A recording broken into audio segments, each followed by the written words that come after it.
Millions of king crabs are brought up from the deep sea to the shore every year, becoming one of the most sought after seafood delicacies in the world.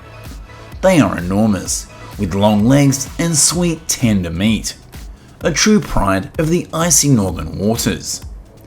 But behind this appeal is a fleet of fishermen who face strong winds, freezing temperatures and relentless waves every single day. In today's video, we'll explore how these fishermen manage to catch millions of king crab.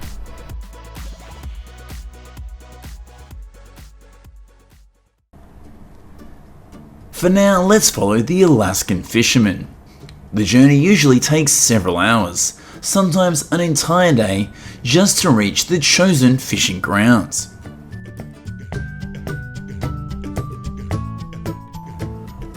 Once at the desired coordinates, the captain signals to drop their traps. Each metal cage is lowered into the sea, with a long rope and buoy floating on the surface to mark the spot. Dropping hundreds of cages happens continuously and requires perfect coordination to keep up the pace and ensure safety.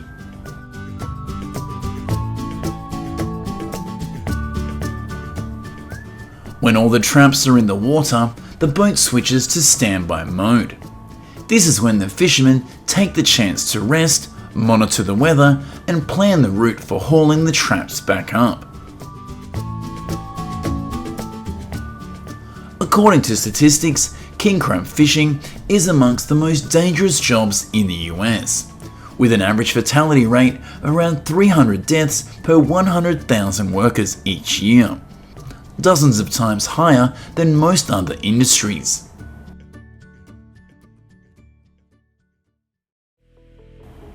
The soaking time for traps usually ranges from 1 to 2 days, long enough for the king crabs to crawl inside, but not so long that the bait is lost or the quality of the crabs declines. King crabs usually live in cold waters, at around 164 to 656 feet deep. They are distributed in Alaska, the Kuril Islands of Russia, the northeastern coast of Japan, where the water temperature ranges from 30.2 degrees Fahrenheit to 50 degrees Fahrenheit. This environment provides them with food and protection from predators.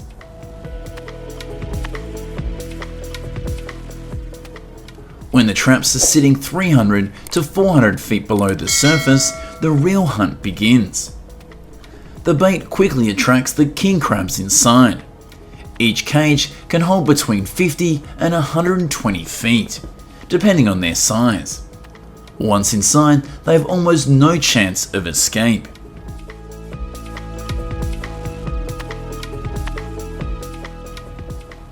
The bait is usually herring or cod, prepared in advance. Before each trip to sea, fishermen spend several days carefully preparing fishing gear, cold weather protective clothing, and supplies because the journey can last for weeks in these harsh waters. The captain plans the route, taking into account the weather, currents, and the best trap locations based on experience and data from previous seasons.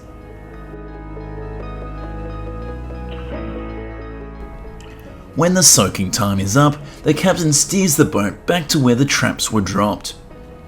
A fisherman uses a gaff hook to grab the rope attached to the buoy and secure it to the hydraulic winch. The metal cage is slowly lifted from the water.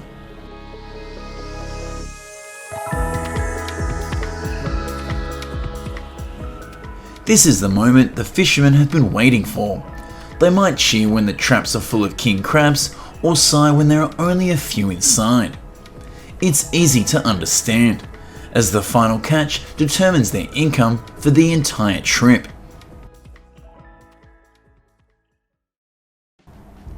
The king crabs are dumped out and immediately sorted. Males of legal size, around 6.5 inches, are kept, while females and undersized crabs are released back into the sea. This process is repeated hundreds of times until every trap has been hauled up. Each trip yields anywhere from around 8,800 to over 13,000 pounds of crab, depending on the area and resources.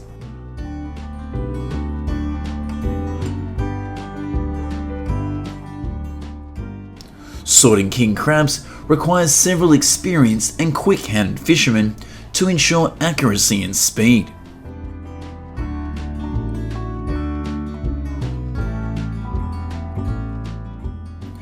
Right after the crabs are dumped, one fisherman quickly climbs into the trap to remove the old bait and any leftover crabs. The buoys and ropes are thrown back inside the trap, getting it ready for the next drop. With the help of a crane, the traps are moved back into position, a difficult task in bad weather conditions.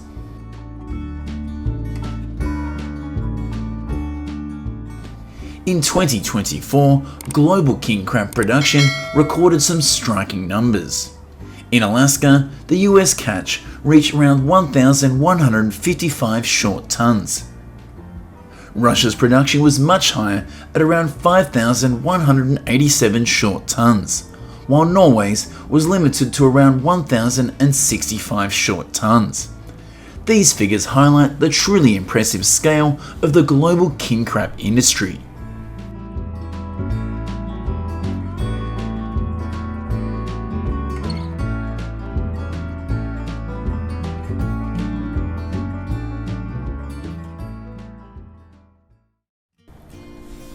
It's not just about the catch volume though.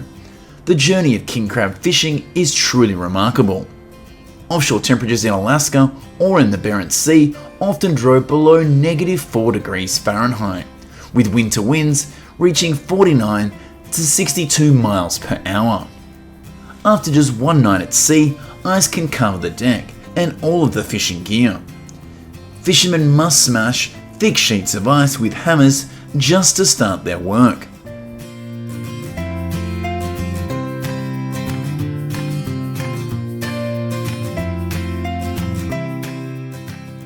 After sorting, the market-ready king crabs are immediately placed into chilled seawater tanks on the ship, kept between 41 and 50 degrees Fahrenheit so that they stay alive and healthy throughout the trip. Some large vessels can keep king crabs fresh for up to 2 or 3 weeks. Some modern vessels even have onboard processing lines to preserve the natural sweetness of the crab meat. The crabs are broken down into sections, prepped and packed into boxes. China holds the #1 spot, importing over 33,000 short tons of king crab in 2023. This is worth around $978 million. The US was the second largest market, where consumers enjoyed king crab year-round, especially in Alaska, Seattle, and California. Third place goes to South Korea, which imported over 10,000 short tons in just the first half of 2024, valued at roughly $177 million.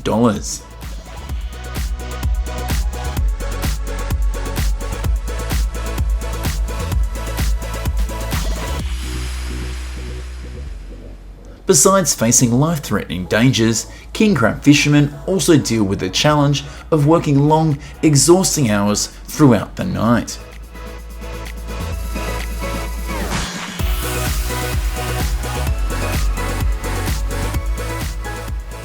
With small-scale nearshore fishing, coastal Alaskan fishermen can bring in around 264 to 529 pounds of king crab per trip. This method is only viable in areas with abundant king crab populations.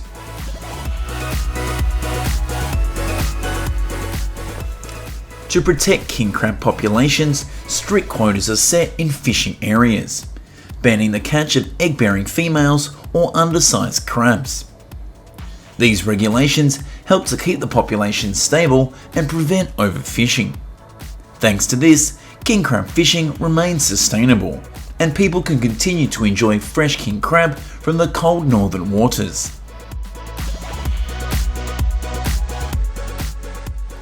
Unlike fishermen on large vessels, the fishermen of the Sea of Okhotsk in eastern Russia choose to trap crabs through thick ice. This method allows them to avoid major financial investment and gives them more control over timing.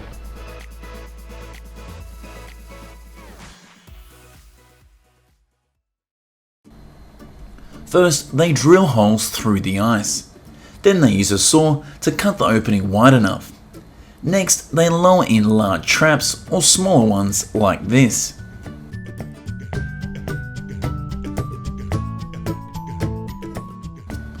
After leaving the traps in place for a while, the fishermen start checking and pulling them up. Although the catch is smaller compared to going offshore, with a bit of luck, they can still make a decent income from this method. The quality of king crab meat is the most important factor in determining its price. For example, in Alaska, buying a whole live king crab weighing 4 to 5 pounds can cost around $400 to $450 US.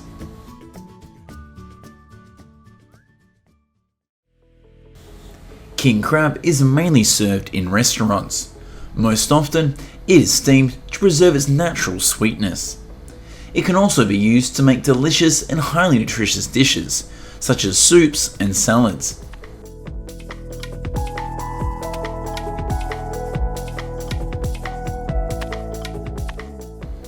Even though it is considered one of the most dangerous jobs in the world, many people still choose it because of its seasonal nature and high earnings. During a 4 to 6 week season, fishermen can earn between $30,000 and $50,000 US, enough to support their families for an extended period.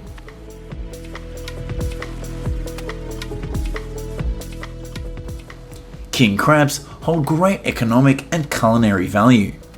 Fishermen face fierce seas, massive waves, and harsh weather just to catch each precious crab.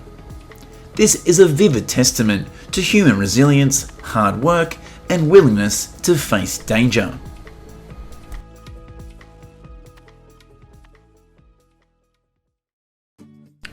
Did you know that nearly 24,000 fishermen around the world die on fishing boats each year? This number is 10 times higher than in commercial shipping and passenger transport, making fishing one of the most dangerous jobs on the planet. However, despite the rough seas and lurking dangers, brave fishermen still go out to sea day and night, bringing back millions of tons of fresh seafood. In today's video, we will go to the largest fishing grounds in the world to discover how humans conquered the sea.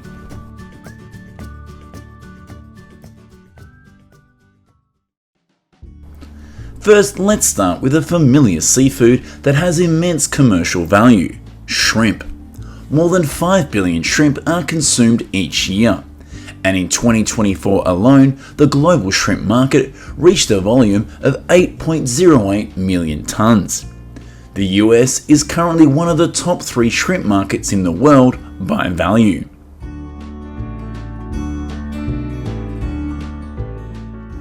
In Louisiana, shrimp are mainly caught by trawling.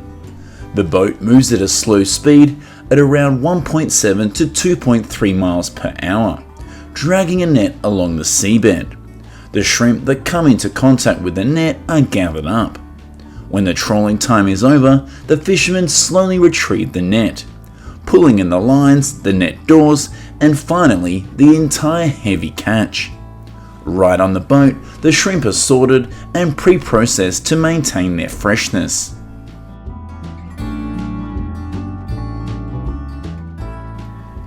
However, catching shrimp by trawling is controversial. These nets not only catch shrimp, but many other creatures.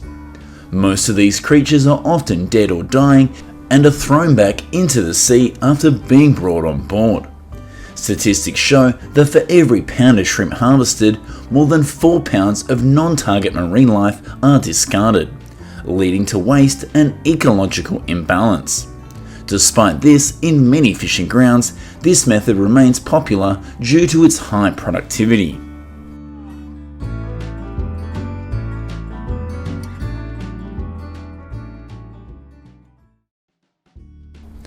Meanwhile, in the Mekong Delta area of Vietnam, many fishermen still maintain traditional fishing methods in coastal areas such as lagoons, ponds, and shrimp farms. They wade into the mud, deep under the mud layer, to catch each shrimp by hand. People here often invite friends or family members to go shrimping together, making the work process much more enjoyable.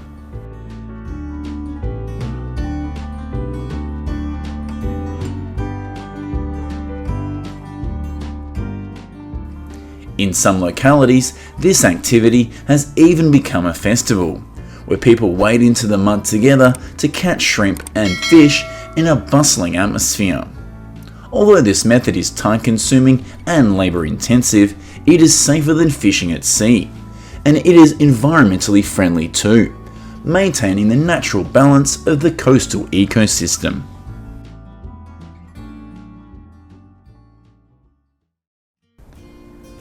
Our next destination is Indonesia, where squid fishing has become the livelihood for thousands of coastal families. Squid often appear near piers, docks, or areas with a lot of seaweed and seagrass. They are especially attracted to light, so fishing trips only take place after dark.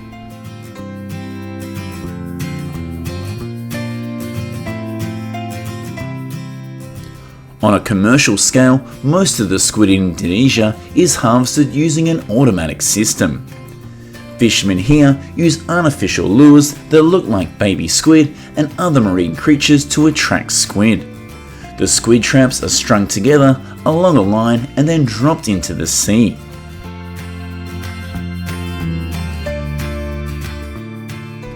When night falls, the boat turns on its high-powered LED lighting system, luring the squid to swim and then biting the traps hanging in the water column. Immediately after, the spinning reels on the boat continuously pull the squid up. Fishermen on the boat just have to harvest and put the squid into storage baskets. Thanks to this system, they can catch more squid and reduce manual labour compared to traditional fishing methods.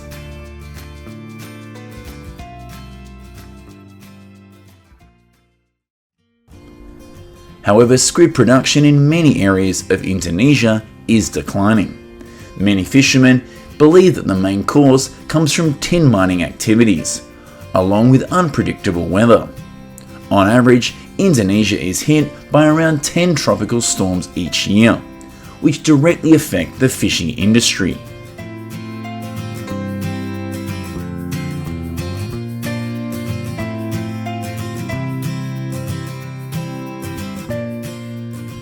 In addition, in recent years, the selling price of squid has not been very high, only around $10 for every 4 pounds. This is not enough to cover the operating costs of the boat. As a result, many boat owners often suffer losses, forcing them to borrow money to have capital to go out to sea the next day.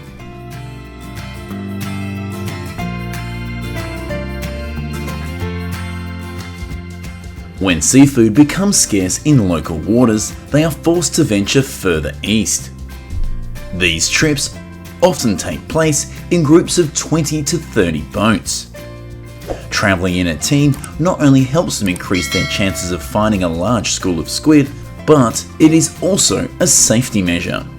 If a boat has an engine problem, there will always be another boat nearby to provide some timely assistance, helping everyone to return safely.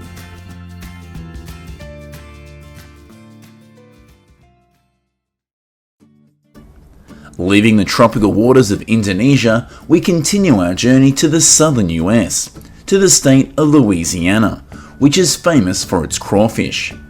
With more than 1,000 fishermen and over 1,300 crawfish farmers, Louisiana leads production in the US of this shrimp. This industry brings in more than $300 million to the state economy each year.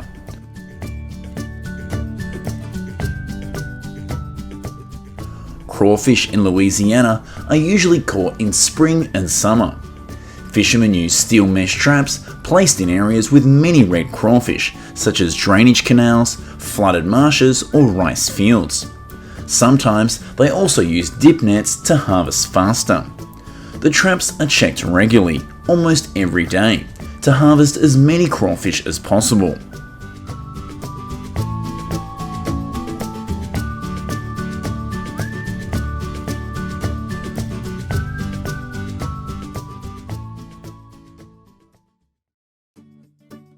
As soon as the crawfish are caught, the clock starts ticking. If left out in the sun for too long, the high temperature can kill the crawfish, causing the meat to become mushy, lose its flavour, and be inedible. Therefore, in the summer, fishermen have to put them in cold storage within 3 hours and sell them quickly. Every year, Louisiana supplies around 100 to 120 million pounds of crawfish.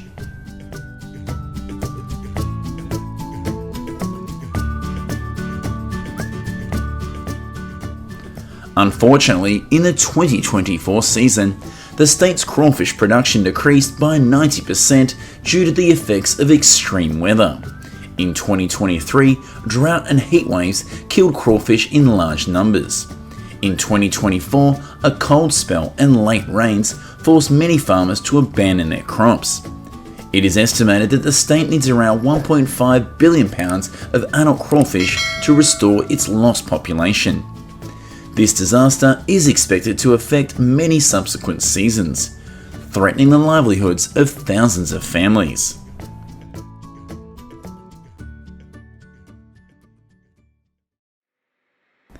Our next destination is Alaska.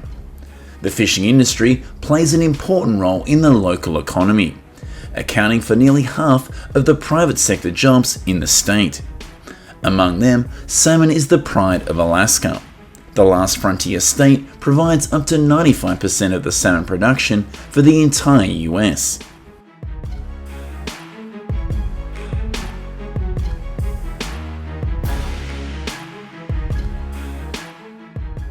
The fishing season begins when schools of salmon gather near estuaries, preparing their upstream spawning journey. The most common method of catching salmon in Alaska today is seine netting. The boat quickly pulls the net to surround the schools of fish, and it only takes around 10 to 20 minutes to complete, depending on the weather and the size of the school.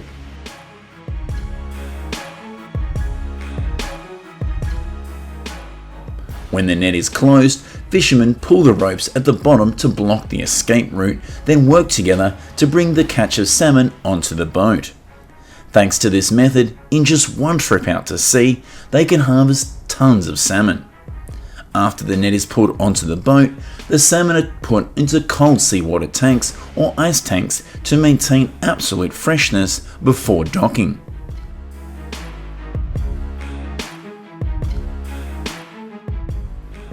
However, the commercial salmon fishing industry is not for the faint of heart. Not everyone has the strength to pull nets weighing hundreds of pounds, especially on stormy days with big waves and strong winds.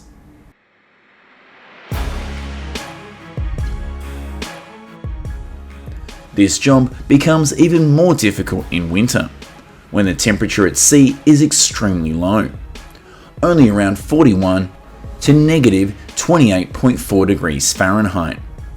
Fishermen not only have to endure the biting cold, but also have to move carefully on the frozen deck. Every year, the number of deaths from fishing accounts for about 1/3 of all occupational deaths in Alaska.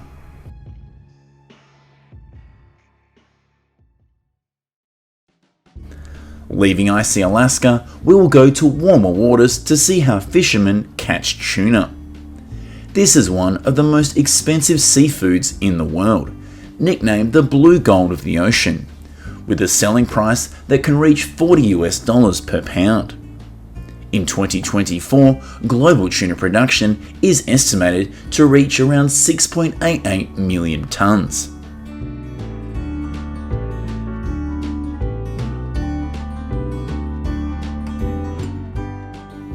Tuna are harvested using various methods, from automatic longlines to seine nets. However, the traditional method that is still favoured by many fishermen is rod and reel fishing.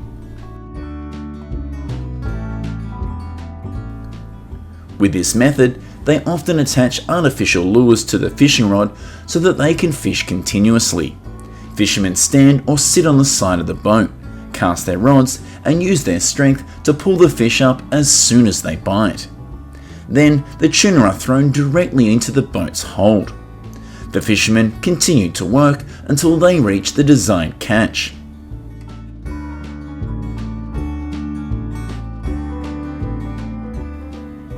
This seemingly simple job requires persistence, as the fisherman has to stay in the same position for hours, repeating the same action in the sun, wind, and waves. But in return, the income from this job is rather attractive. In the US, the average annual salary of a tuna fisherman can be as high as $85,000 US.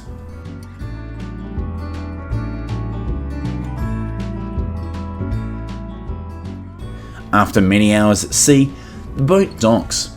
The tuna are sold at large fish markets or transferred to processing plants. Here they are cut, filleted, packaged or processed into products such as canned tuna, frozen fillets and more.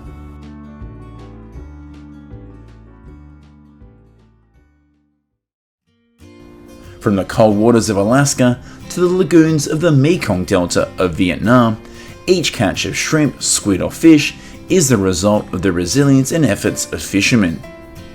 But besides the economic value, the sustainability of fishing is also something that cannot be ignored. What do you think? Should we prioritize modern technology to meet global demand or preserve traditional methods for the environment and future generations? Please share your opinion in the comments section below.